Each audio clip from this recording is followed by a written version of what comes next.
जब हो साथ श्रेष्ठ का तो मिलेगी सपनों की राह। पहलवान Gurdin group of college. BA LLB LLB BSc Agriculture B Pharma D Pharma B.Ed DL Ed MA MSc MCom BA BSc BCom BBA BCA MCA MBA MSW। Affiliated to Bundelkhand university. Pahalwan Gurdin group of colleges, highway से बड़ी नहर road, Panari, Lalitpur. Damoh उपचुनाव के लाने सियासत ई कदर तेज हो गई कि अब वार प्रतिवार आरोप और प्रत्यारोप को दौर जबरदस्त तरीके से शुरू हो गया। कांग्रेस पार्टी को टिकट पाते ही अजय टंडन हमलावर हो उठे राहुल सिंह के ऊपर और बोले कि राहुल सिंह ने तो गद्दारी करी है कांग्रेस पार्टी के संगे। सुनो जरा की तरीके से बोले हैं अजय टंडन।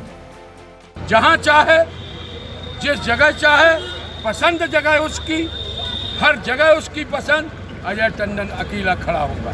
और अगर मेरी एक बात का जवाब श्री राहुल सिंह संतुष्ट कर देंगे जनता को तो मैं चुनाव मैदान से वापस आ जाऊंगा।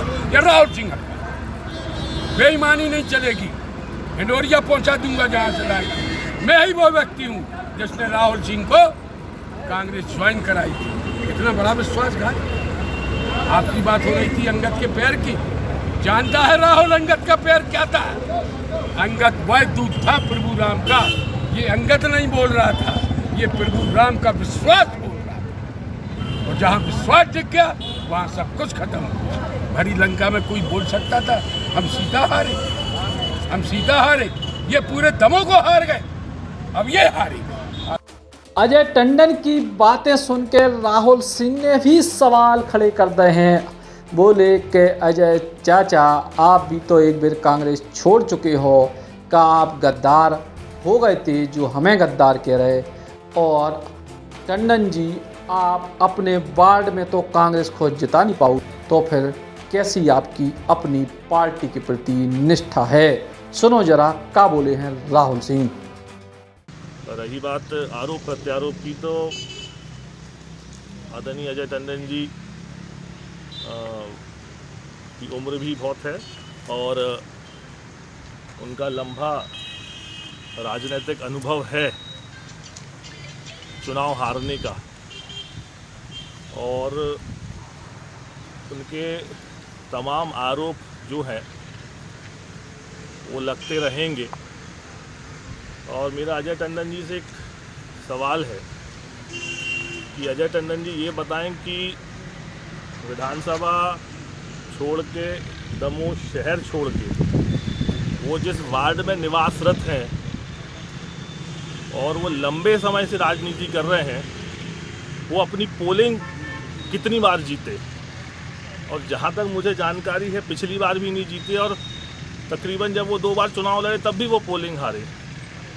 तो आरोप प्रत्यारोप लगाने से बेहतर यह है कि वो इस बात का बताएं कि उनकी कितनी निष्ठा थी कांग्रेस के साथ जब से उनको टिकट नहीं मिली। जिस दिन से उनको टिकट मिली उनकी कांग्रेस के प्रति निष्ठा जाग गई, लेकिन उसके पहले पिछले 30-35 वर्षों जब से वो राजनीति कर रहे हैं उनकी पोलिंग जीती कि नहीं जीती, इसका वो मुझे जवाब दे। फिर मैं उनके सभी आरोपों का मैं दमोह का दुर्भाग्य है कि पिछले 15-20 साल से ऐसा विपक्ष था जो पूर्ण रूप से मैनेज था।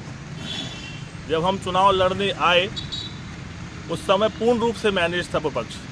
आप ये बताइए कि विपक्ष में रहने के बाद ऐसा कौन सा नेता है जिसके धंधे फले फूले? सिंगर फैक्ट्री, क्रशर, तमाम चीज़ों पर मैं जाना नहीं चाहता, पर अजय टंडन जी ऐसे पहले व्यक्ति हैं जो विपक्ष में जिलाध्यक्ष रहे और उनके सारे धंधे पानी चलते रहे और तमाम प्रकार के सब चीज़ें चलते रहे। और पिछले 15-20 साल से विपक्ष की भूमिका कहीं नज़र ही नहीं आई अपन को। अब जब आज टिकट मिल गई तो कांग्रेस के प्रति निष्ठा, कांग्रेस के प्रति समर्पण, और जो बार बार जो हमसे वो बोलते हैं कि हमने पार्टी छोड़ दी और हमने पार्टी के साथ गद्दारी की। मुझे स्मरण है कि पूर्व मुख्यमंत्री आदरणीय अर्जुन सिंह जी जब थे तो उस समय अर्जुन सिंह जी ने कांग्रेस छोड़ी थी। तो टंडन जी बताएं उस समय टंडन जी की क्या भूमिका थी? शायद उनने उस समय कांग्रेस छोड़ दी थी। तो आप जब छोड़ो तो ईमानदार और मेडिकल कॉलेज के विषय को लेके, विकास के विषय को लेके यदि हम पार्टी छोड़े तो हम गद्दार। तो मेरा उनसे यही सवाल है कि पोलिंग कब जीते, उनने ऐसा कौन सा काम करा दिया जिस पे वो वोट मांग रहे हैं। और रही बात उनके आरोप लगाने की, तो उनकी उम्र है और निश्चित तौर पे वो हमें राजनीति में लेके आए थे और हम उनका सम्मान करते हैं। पर आरोप लगाने से पहले वो खुद अपने गिरबान में देखेंगे, वो खुद दल बदलू हैं और कांग्रेस के प्रति उनकी कभी निष्ठा और ईमानदारी से उनने काम नहीं किया। चुनाव दमों को अब तो शुरू ही भाव है कि गर्मा गर्म बयानबाजी हो रही है और अब तो बीच में होली के रंग भी आए और चुनाव को गुलाल भी उड़े, तब का बयान सामने आउट हैं। आप देखत चलो। दमोह से ब्रिजेश गर्ग, बुंदेली बौछार के लाने। बुंदेली बौछार की शानदार खबरों को यूट्यूब पे देखने के लाने बुंदेली बौछार को सब्सक्राइब करें, फिर बेल आइकन दबाएं और ऑल नोटिफिकेशन पे क्लिक करें। तभी आपको मिल पे पूरी खबरें बुंदेली बौछार की।